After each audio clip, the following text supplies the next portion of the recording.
मामा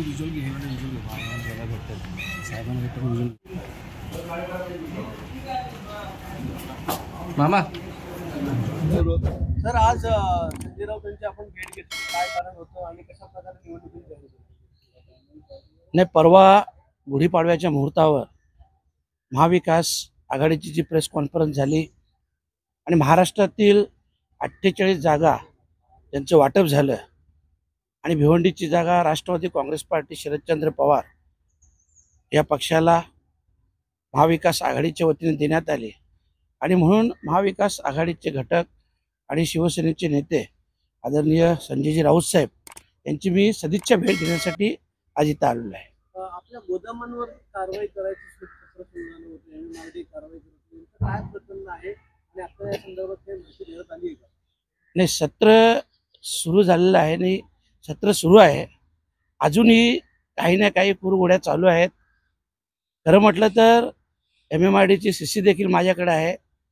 जिथं जिथं भिवंडी, साधारणतः भिवंडीमध्ये जे 15 वर्षापासून 20 वर्षापासून जे बांधकाम झालेलं आहे त्यावेळेस फक्त 0.10 आणि काही ठिकाणी 0.20 असा FSI होता आणि म्हणून त्या FSI नुसार आपल्याला देखील कल्पना आहे की कुठल्याही प्रकारचं काम होऊ शकत नाही आणि म्हणून त्यावेळेस सर्व बिल्डरांनी 0.50 फक्त 0.50 असं FSIचं काम केलेलं आहे.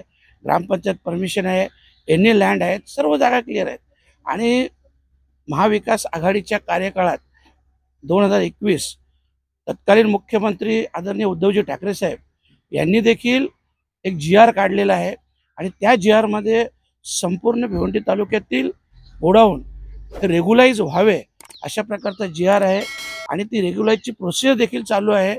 आणि तरीसुद्धा आपल्या सर्वांना कल्पना आहे या सध्याच्या निवडणुकीत किंवा राजकारणात कशा प्रकारे कुरघोडी केली जाते, कशा प्रकारे त्रास दिला जातो आणि म्हणूनच मी त्या प्रोजेक्टवर हायकोर्टाकडून देखील प्रोसिजर असल्यामुळे स्टे आणला होता आणि तरीसुद्धा काही गोष्टी कायद्याच्या पलीकडे जाऊन अधिकाऱ्यांनी कारवाई केली. 1-2 गोडाऊन देखील माझे सील केले आणि त्याच्या विरोधात मी हायकोर्टात देखील गेलेलो आहे. पुन्हा काँग्रेसचे चोरगे ते तुमच्या विरुद्ध लढणार हे स्पष्ट केलेलं आहे. तुमच्याकडे कपिल पाटील BJPचे असणार आहे का आपल्याच माणसांचं? नाही, उद्या दयानंद चोरगे माझी भेट आहे. मी अगोदर सुद्धा बोललो होतो, राजकारण एक वेगळं पार्ट आहे, परंतु दयानंद चोरगे आणि माझे हे एकदम वैयक्तिक भावासारखे संबंध आहेत.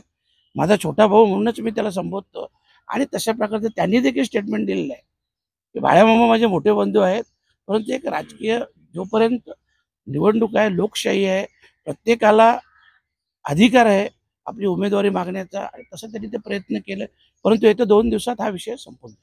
काँग्रेसची मदत मिळेल तुम्हाला भिवंडीला असं वाटतं? हो, मी काल रात्री काँग्रेसचे भिवंडी शहर जिल्हा अध्यक्ष रशीद ताहीर साहेब, आपण फोटो देखील पाहिले असतील आणि नगरसेवक आमची बैठक देखील झाली आणि आज ईद असल्यामुळं आज आणि उद्या या 2 दिवसानंतर आमची एक प्रेस कॉन्फरन्स होईल महाविकास आघाडीची आणि सर्वजण एकत्र मिळून कामाला लागू.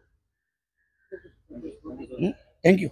एक्सप्रेस न्यूज हिंदी पर वीडियो देखने के लिए करें लाइक, शेयर और सब्सक्राइब. बेल आइकन दबाना ना भूलें.